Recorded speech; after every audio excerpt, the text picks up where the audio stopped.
Philippines suffers some of the harshest environmental problems in the world, from tropical cyclones and super typhoons to flash floods and landslides.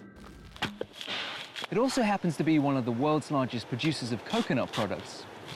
I'm Omar Khalifa in the beautiful region of Bicol, where we're going to see how coconut waste is being used to prevent natural disaster.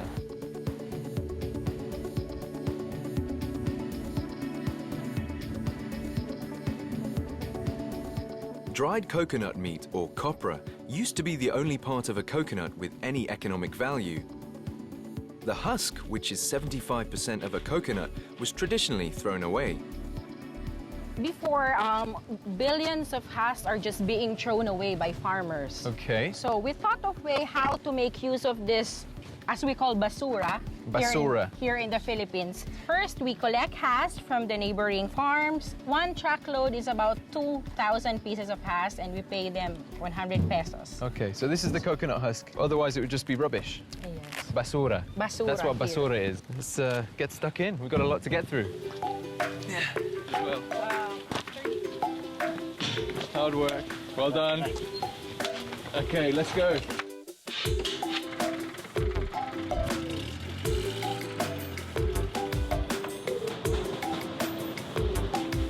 So how much fiber do you get from a coconut? From the coconut, we can get 30% fiber and 70% is the coco peat. This is the decorticating machine. Okay. Okay, we have to feed the coconut husk here, and then it will come out on the other side, the coco fiber. Let's show them how crank it up. the machine works. All right. We just go inside. That's it. That's it. Whoa! That's all. That's dangerous. Yes.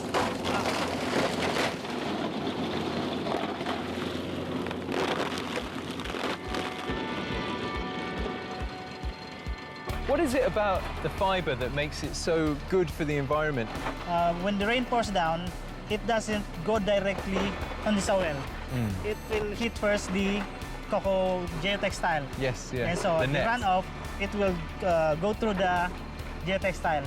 Okay, so you're controlling the surface runoff Yes, on the surface slope. runoff.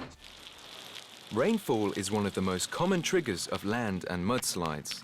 The friction between bedrock and the overlying sediment is loosened by the surface runoff, and gravity sends the debris slipping downwards. In the Philippines, where rainstorms are frequent and landslides all the more common, coconut has a very important role to play. It's amazing how resilient this stuff is, and even more incredible that they produce about 2 tons of it every day. And it's not surprising, given that Rex told us it's got a quarter of the strength of steel, that they put it in riverbanks so that it absorbs and keeps the flood levels down.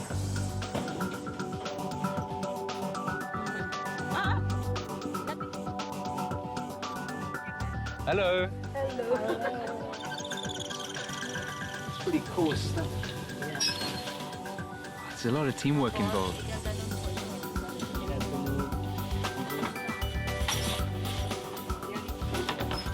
I think I've done enough damage to this net as it is.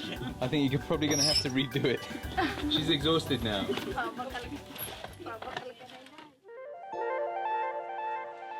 This volcano is known as the Mayon, which in local dialect means beautiful, and looking around this place, it's no surprise because it's incredible. And we're on our way to a place called Gino Batan, which is where we're going to see how the coconuts are laid on the slopes. In this area, first we'll have to prepare the site. And then we have to prepare the slope before laying out the nets. This will hold the soil, so it will to stabilize the slopes. Okay. Yes. So when the tide rises, The surface, it will remain intact. it will remain intact. Yeah. And if it doesn't remain intact, There will be a lot of problems. what kind of problems? This bridge might collapse also. And the water will pass through this area. So and then the place beyond this area, it will be affected. Now, we will secure the nets by using bamboo pegs, which will temporarily hold the nets. Why only temporarily does it Because hold? in time, the vegetation will take over. And that's the aim of these coconuts? Yes. Right, as we can see, because there are Yeah. some other nets nearby where we can see the vegetation is growing through. Yes. This grass, we call it the vetiver grass. We use this grass because This has a very unique characteristic. The roots of this can extend up to 2 meters. 2 meters down. Yeah, it can penetrate beyond 2 meters. So that's not going anywhere.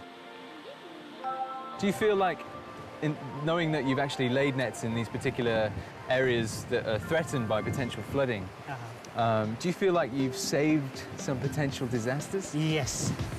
We have one project in Manila. The area near the residential houses, it collapsed.